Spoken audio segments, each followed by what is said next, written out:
নবীজি ভরসা শিখাই দিছে যে তুমি সব চেষ্টা প্রচেষ্টা করবা, করার পর যেমন আপনি দরজা লাগাবেন, আয়াতুল কুরসি পড়বেন, পড়ার পর দরজা বন্ধ করবেন, আপনি আপনার গরুকে বাঁধবেন, আপনার ঘোড়াকে, আপনার ওটকে আপনি ভালোভাবে বাঁধবেন, এটার নিরাপত্তা দিবেন, এটার সেফটি দিবেন, সব কিছু করার পর এবার ইনশাল্লাহ কিচ্ছু হবে না, আল্লাহর উপর ভরসা আছে। নবী বলেন এটাকে ভরসা বলা হয়।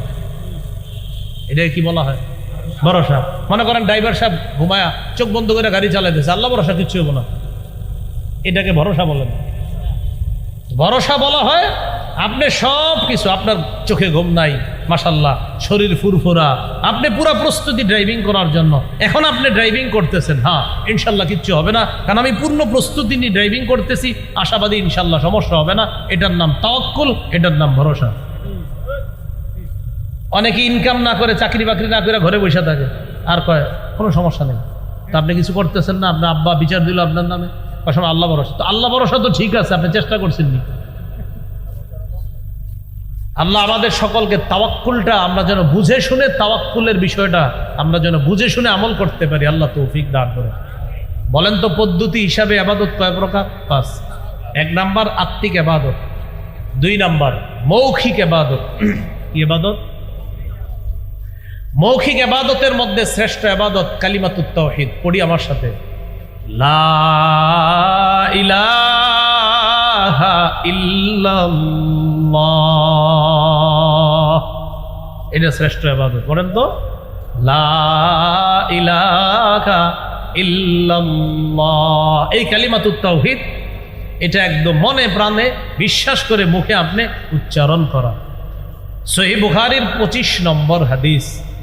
এই হাদিসের বর্ণনাকে আব্দুল্লাহ ইবনে ওমর রাদিয়াল্লাহু তাআলা আনহুমা বলেন, উমিরতু আন উকাতিলান নাস হাত্তা ইয়াশহাদু আন লা ইলাহা ইল্লাল্লাহ ওয়া আন্না মুহাম্মাদার রাসূলুল্লাহ। আমি ততক্ষণ আদিষ্ট হয়েছি জিহাদ করার ব্যাপারে, আমাকে ততক্ষণ পর্যন্ত জিহাদ করতে বলা হয়েছে, লড়াই করতে বলা হয়েছে, যতক্ষণ মানুষ এই সাক্ষ্য না দিবে আল্লাহ ছাড়া কোনো ইলাহ নাই, মুহাম্মদ সাল্লাল্লাহু আলাইহি সাল্লাম আল্লাহর রাসূল, এই সাক্ষ্য না দেওয়া পর্যন্ত আমি আদিষ্ট হয়েছি লড়াই করার জন্য। তো এখানে লা ইলাহা ইল্লাল্লাহ প্রকাশ্যে মুখে উচ্চারণ করতে হবে, দিল থেকেও স্বীকার করতে হবে।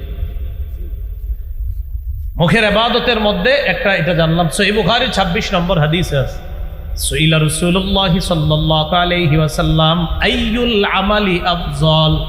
নবীকে প্রশ্ন করা হলো কোন আমল সবচেয়ে শ্রেষ্ঠ?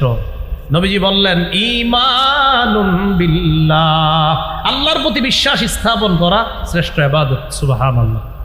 তাহলে আল্লাহকে বিশ্বাস করি অন্তর দিয়েও, আবার মুখেও স্বীকার করি, অন্তরেও বিশ্বাস করি, আবার মুখেও বলি আল্লাহ ছাড়া কোনো ইলাহ নাই। মৌখিক ইবাদতের মধ্যে আরেকটা ইবাদত বলেন তিলাওয়াতুল কোরআন। বলেন কোরআন তেলাওয়াত করা।